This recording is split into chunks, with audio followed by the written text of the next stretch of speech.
Xuntanza dos grupos de desenvolvemento rural para coñecer o proxecto de lei de recuperación agraria.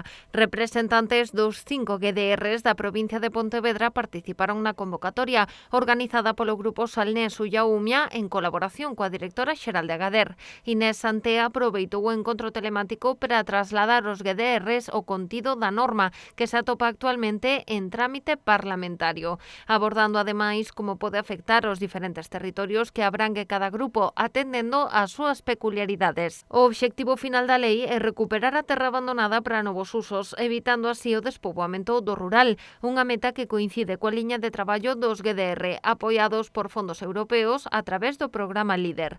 No encontro participaron representantes dos grupos dos Salnés Ullaumia, Pontevedra Norte, Pontevedra Morrazo, Condado Paradanta e Baixo Miño, e todos amosáronse dispostos a manter a liña de colaboración coa Consellería do Medio Rural.